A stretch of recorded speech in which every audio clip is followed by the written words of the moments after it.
मेरी तरह दुनिया की सारी हाउसवाइफ सारी लेडीज़ हैं वो अपने काम को करने के लिए बहुत सारे टिप्स एंड ट्रिक्स ट्राई करती रहती हैं। फिर वो चाहे दादी नानी के ज़माने के हों, चाहे वो आज के लेटेस्ट टिप्स हों। तो उन्हीं में से आज मैं आपके साथ कुछ ऐसे टिप्स शेयर करूंगी, हो सकता है आपके लिए भी यूज़फुल हो। और फ्रेंड्स, मैंने यहाँ पे पनीर निकाला था और मुझे पनीर को छानना था। अब छानने के लिए अगर आप अकेले घर पे हो तो कैसे आप करो, तो ये दिक्कत आ रही थी। तो मैंने क्या किया ना, 2 चिमटी ले ली और चिमटी को इस तरीके के गहरे बर्तन में या भगोना है जिसमें भी आपको निकालना है, इस तरीके से चिमटी लगा दीजिए। इससे क्या होगा ना, आपको किसी दूसरे की ज़रूरत नहीं पड़ेगी और आप ये काम अकेले भी कर सकते हो। नहीं तो क्या होता है, अगर हम चिमटी ना लगाएं ना तो ये कपड़ा एकदम अंदर हो जाता है और फिर हम अच्छी तरीके से पनीर नहीं निकाल पाते हैं। तो इस तरीके से आप भी 2 क्लिप लगाकर अपना काम आसान बना सकते हो। उसके बाद मैंने ऐसे अच्छे से शेप दे के किसी भी अच्छे से भारी जो चीज़ होती है ना उससे दबा दिया था, और ये देखिए कितना अच्छा फ्रेश पनीर हमने निकाला है।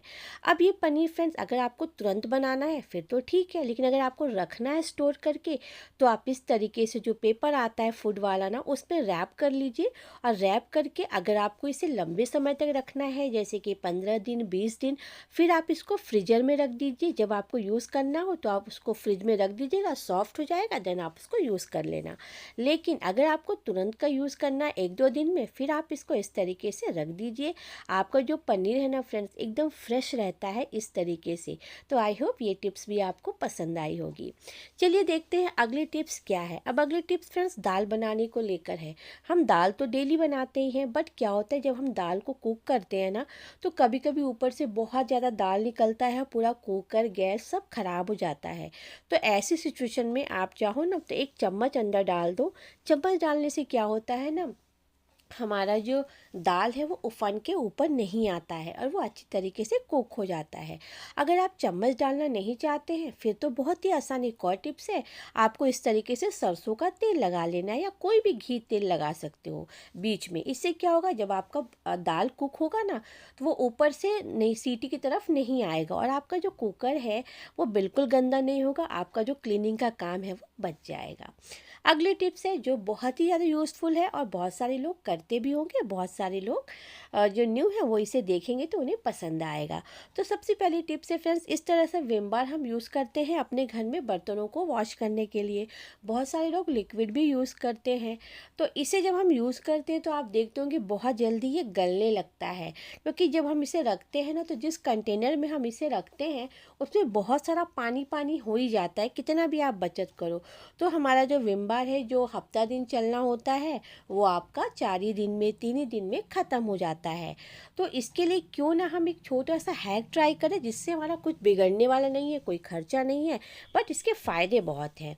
तो आपको करना क्या है, इस तरीके से विम बार को ले लीजिए और इस तरीके से कट करके आप इसको ना अच्छे से ऐसा शेप में, पॉलीथीन जब कट जाएगा तो आप इसमें 2 रबर से इसको सिक्योर कर दीजिए।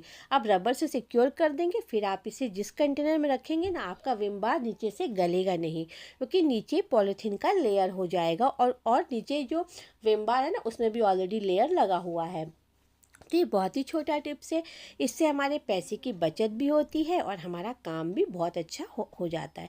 तो हम हाउसवाइफ को इस तरीके के टिप्स ट्राई करने पड़ते हैं अपने घर गृहस्थी को अच्छी तरीके से चलाने के लिए और पैसे बचाने के लिए।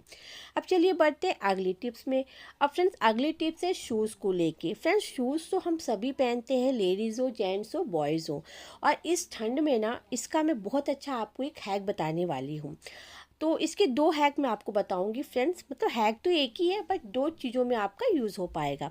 अब जैसे कि आपके शूज़ हैं, उनके जो ये सोल लगे हुए होते हैं कभी कभी घिस जाते हैं, और घिसने के बाद हम उन्हें फेंक देते हैं, या फिर हम जाके मोची के पास से या फिर अलग से लेके लगवाते हैं, जिसमें हमारे पैसे खर्च होते हैं। दूसरा, अगर फ्रेंड्स ठंड है, बच्चों को ठंडी लगती है कभी कभी शूज़ पहनने से भी, या कभी कभी एड़ियों में अनकंफर्टेबल फील होता है, तो आप क्या कर सकते हो ना, इस सोल में पुराना सॉक्स या फिर न्यू सॉक्स है आपके पास, आप उसे इस तरीके से फिट कर दीजिए। इससे फ़ायदा ये होता है फ्रेंड्स, ठंड में क्या होता है ना, बच्चे जब शूज़ पहनते हैं तो उनको अंदर बहुत अच्छी गर्माहट होती है, और ये बच्चों को ही नहीं, ये हम बड़े भी जब इस शूज़ को पहनते हैं ना तो हमें बहुत अच्छा गरम गरम सा अंदर वार्म सा फील फील होता है शूज़ पहनने पे और काफ़ी रिलैक्स लगता है। और दूसरा जो सोल होता है उसे एक गद्दा मिल जाता है, गद्दी टाइप लगता है, जो बहुत ही आराम होता है पहनने में। तो कभी भी आपका जो सोल है अगर ख़राब भी हो रहा हो, नहीं भी ख़राब हो रहा हो, अगर आप ऐसा पहनना चाहें तो ये हैक आपके लिए बहुत ही ज़्यादा यूज़फुल है। इससे पैर तो गर्म होते ही हैं, साथ ही अगर सोल भी ख़राब है तो उसका भी हम जुगाड़ कर लेते हैं किसी भी शौक से। तो है ना, बहुत ही ज़्यादा यूज़फुल ये टिप्स। मुझे ये टिप्स पर्सनली बहुत ज़्यादा पसंद है और विंटर्स में तो ये बहुत ज़्यादा आराम देता है। आप विंटर में अभी जब ज़रूर इसे ट्राई करके देखना, आपको बहुत ज़्यादा पसंद आएगा। और बच्चे भी ना इसे बहुत आराम से पहनते हैं, उन्हें भी काफ़ी ये अच्छा लगता है। तो ये हैक आपको कैसा लगा मुझे कमेंट्स करके ज़रूर बताइएगा। फ्रेंड्स, अगर आप मेरे चैनल पे फर्स्ट टाइम आते हैं तो प्लीज़ चैनल को सब्सक्राइब कर देना। ये बिल्कुल फ्री है और इट मीन्स अ लॉट। और इसे आप फैमिली फ्रेंड्स के साथ भी शेयर कर सकते हो ताकि उनके लिए भी ये जो टिप्स है, जो हैक्स है ना, वो यूज़फुल हो सके। चलिए देखते हैं अगली टिप्स कौन सी है जो बहुत ही यूज़फुल है और हमारी कुकिंग को लेकर है। तो फ्रेंड्स, हम लोग जो पराठे हैं ये अपने घरों में डेली बनाते हैं। डेली मतलब कभी कभार तो बनता ही है, अगर बच्चे टिफ़िन ले जाते हैं तो मोस्टली ज़्यादा ही बनता है पराठा वगैरह। तो जब भी हम पराठा बनाते हैं या फिर रोटी बनाते हैं फ्रेंड्स ना, तो क्या करते हैं, डायरेक्टली हम उसे उतार के कैसरोल में डाल देते हैं। अब कैसरोल में हम पेपर तो डालते ही हैं, पेपर लगा देते हैं या फिर कपड़ा लगा देते हैं। तो इससे क्या होता है, लगाने से हम ये सोचते हैं कि हमारे जो पराठे हैं, जो रोटियां हैं, वो गलती नहीं है, लेकिन ये बिल्कुल असर नहीं करती है। आप भी देखते होंगे जब भी आप टिश्यू पेपर या कपड़ा लगाते हैं, फिर भी आपका जो नीचे का पराठा है, जो रोटी है, वो गल जाता है और हार्डली आप उसे यूज़ नहीं कर पाते हो और वो खाने में भी अच्छा नहीं लगता है। तो आज मैं आपके साथ एक छोटा सा हैक शेयर करूँगी जो रहता सबके घर में है, बट उसका यूज़ हम नहीं कर पाते हैं। तो जब भी आप पराठे बनाए फ्रेंड्स, रोटियां बनाए फ्रेंड्स, उसे टिश्यू पेपर में, कैसरोल में रखने से पहले आप इसे रखिए एक स्टैंड में। जी हाँ फ्रेंड्स, ये स्टैंड हम सबके घर में होता है और हम इसका इस्तेमाल करते हैं कंटेनर को रखने के लिए। देखिए नीचे जो मैंने ये स्टैंड रखा है ना, ये इस स्टैंड का इस्तेमाल करिए आप रोटी पराठा को रखने के लिए। अगर आप ये नहीं रखेंगे, डायरेक्टली कैसरोल में रखेंगे, तो आप देखेंगे आपकी रोटी का हाल एकदम बेकार हो जाता है, चाहे रोटी हो चाहे पराठा हो, कुछ उसका इस तरीके का हाल हो जाता है, जिससे हमारी रोटी पराठा ख़राब हो जाती है, गीला हो जाता है।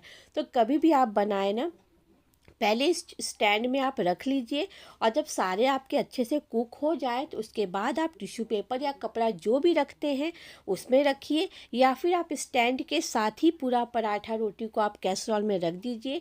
आपका एक भी रोटी या एक भी पराठा ख़राब नहीं होगा और कुछ भी आपका वेस्ट जाने वाला नहीं है। अगर गाय को खिलाते हैं फिर तो ठीक है, बट कई जगहों पे पॉसिबल नहीं हो पाता है तो उसे फेंकना अच्छा नहीं लगता। तो इस तरीके से आप यूज़ करिए और अपना रोटी पराठा को रखिए। तो ये हैक आपको कैसा लगा कमेंट्स करके ज़रूर बताइएगा। तो आज की वीडियो फ्रेंड्स बस यहीं तक थी। आई होप आपको पसंद आई है।